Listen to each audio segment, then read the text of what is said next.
In this video, we're told that 320 mLs are remaining in this bag, and we see that it is running at the rate in the chamber. We're working with drop size that has 20 drops per ml, and what we want to know is whether or not this infusion, given that there's 320 mLs remaining at this speed, we want to know if this will finish by 8:30. And it's 5 o'clock. According to the clock, it's 5 o'clock right now. So things to consider: volume. If we know the volume of what remains, check. We know that there's 320 mLs.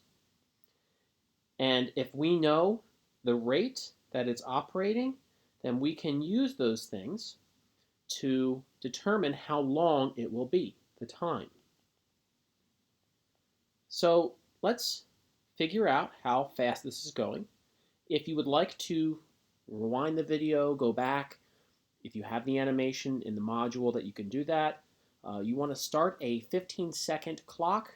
Count how many drops you see falling after 15 seconds. I've already calculated this, so again, if you want to rewind, look for 15 seconds. What I counted was 11 drops. So I counted there were 11 drops falling every 15 seconds, which means there would be 22 drops every 30 seconds, which means double that, we get 44. About 44 drops every every 60 seconds. So this is operating at a speed of about 44 drops per minute. So if 44 drops are falling every minute, well, if we know the number of drops in the bag remaining, and 44 of those drops are going in every minute, then we can figure out exactly how long it'll be, how many minutes it'll take. And so what I want to do is to find the volume. I know there are 320 mLs remaining, and the volume in drops. Each one of those mLs, 1 ml, is being broken into 20 drops. So if I multiply by 20, I will get the number of drops that remain in that bag. So 320 times 20 gives me 6,400 drops. There are 6,400 drops, and 44 of them are going in every minute. Now there's a couple different ways that we can approach this. First way I'm going to solve this is to use a proportion. I know there are 44 drops going in every 1 minute. What I want to know is this equivalent rate, how long is it going to take for 6,400 drops or 6,400 drops? How many minutes is that going to take? So I can set up a proportion. I can cross multiply here, lots of ways to solve a proportion. And what we get is 44x. If I cross multiply, 44, my unknown is the number of minutes. 44 equal to 6,400.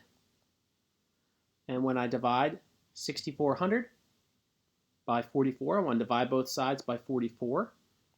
X is equal to 145.45, repeating. If we round this to the nearest minute, knowing that this is a measure of minutes, this is about 145 minutes. So it'll take 145 minutes.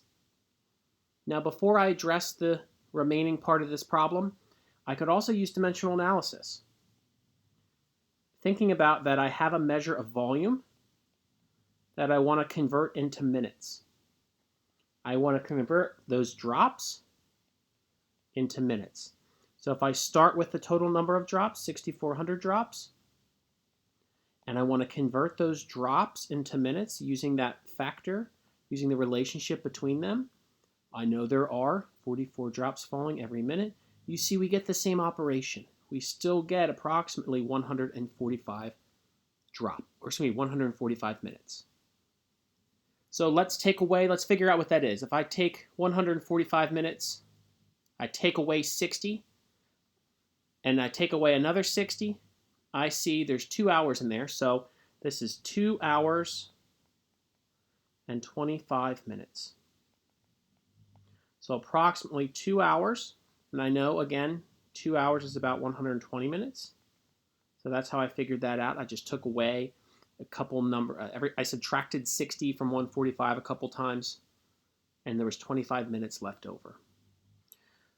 So let's answer this question. There's a lot going on here, but really what I wanted to know is, will this be finished by 8:30? Yes or no? Well, 5 o'clock, it started at 5 p.m. 2 hours and 25 minutes later, it is 7:25 p.m.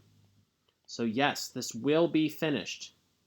This will be finished by 8:30. In fact, it'll be finished by 7:25. So again, a lot of stuff going on here. A big takeaway is, if we know the volume and the rate, we can use those pieces to convert, find time, lots of answers, lots of questions that we can answer with those. One way to approach this is to use proportions.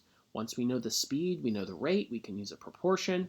Or, because we're comfortable with dimensional analysis now, we can use dimensional analysis to convert that volume into an equivalent amount of minutes, because we know the relationship between the volume drops and the minutes.